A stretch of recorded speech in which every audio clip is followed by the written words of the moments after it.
My name is Mikey Murray. I am a student at UWM. I'm also a spoken word artist here in the city of Milwaukee.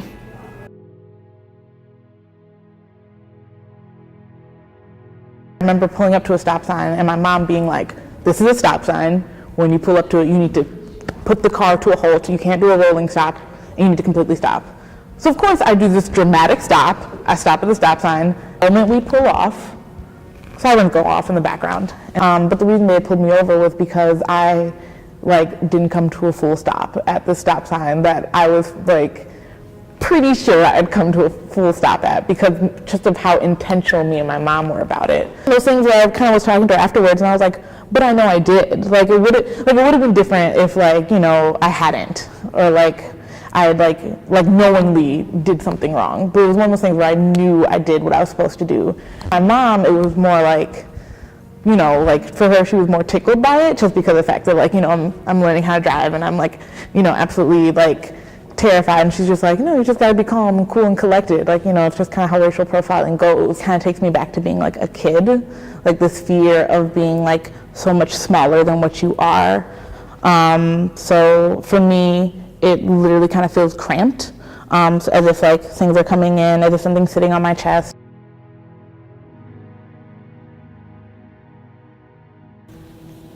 When George Zimmerman was set free, my 17-year-old body became acquainted with Black Death, a mother's grief, for the first time.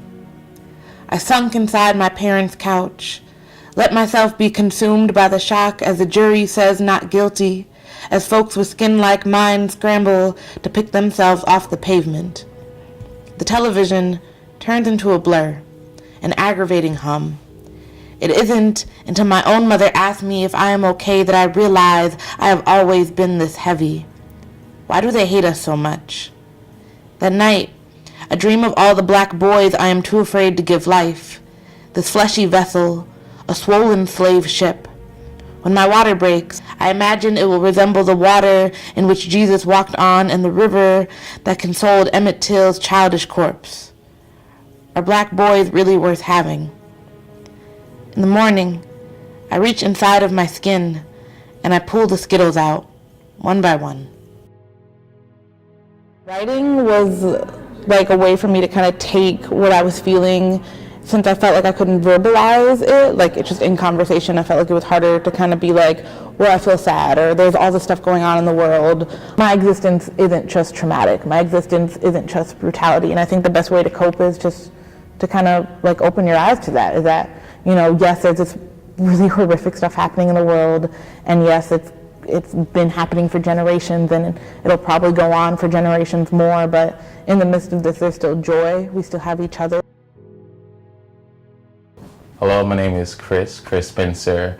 I'm a young Afrocentric creative, I would say. The police officer gets off the car, comes up in front of me and just lifts me up like a baby, like a sack of potatoes, just lifts me up, telling me anything, didn't introduce himself, nothing. Literally, hey, I'm gonna push your head on top of my car, and then after I pat you down, we'll go from there. The officer who was lifting me up and pushing me towards the car was like, hey, don't struggle. And I'm like, should I though? And I had to ask myself that, and I didn't, which I kind of not regret. But yeah, no, he pushes me on the car, pats me down, and just does that. Gets me off the car and just says sorry and goes on his way. And I just stood there wait a minute, hold on, what did I just experience here? The general feeling was fear. It was literally just fright. I've never been scared to that in my life. I've been robbed at that same spot, now that I think about it.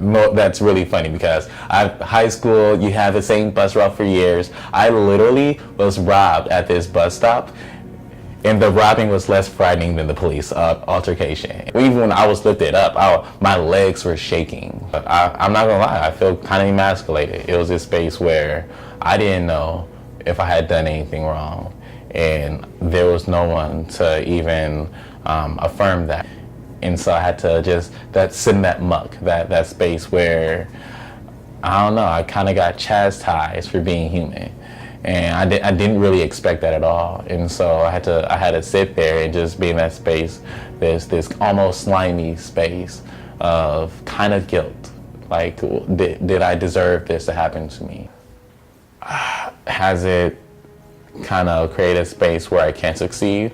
Well, I feel like this. If I wanted to walk on my house, I had to think about it. That's crazy. To walk on my house, I had to take a couple deep breaths, do a little mantra, or just somehow say to myself, you get nerves, they flare up, goosebumps, just to go outside.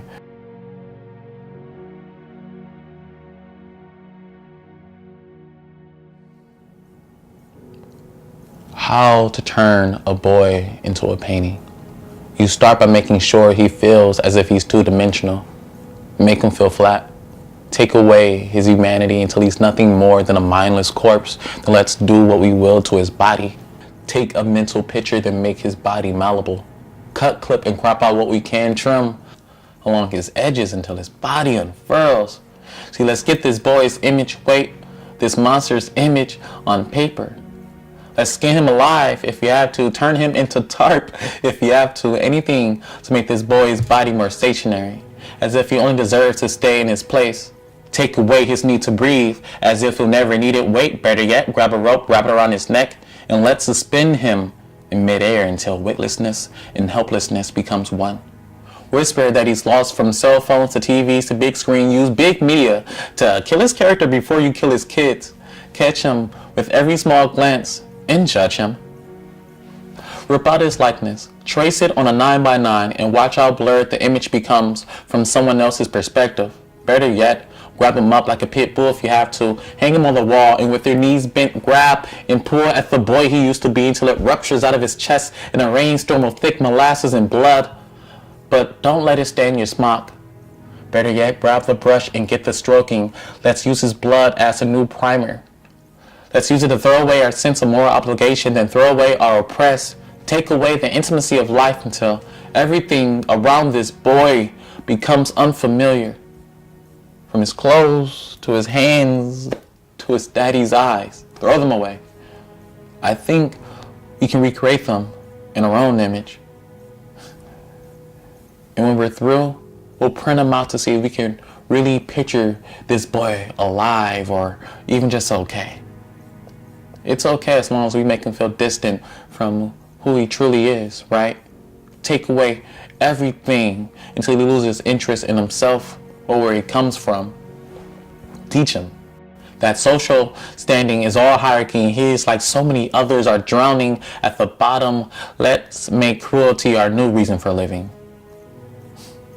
Let's use it to fill in our negative spaces. See if we can craft this just right. We can make this boy an icon for mental health addiction or for hypermasculine sex mongers everywhere. Let's make this boy's image our new source of renewable energy. Let it fuel our cars, our culture. Hell, let it turn on our lights. If a picture is worth 1,000 words, why not use just ours?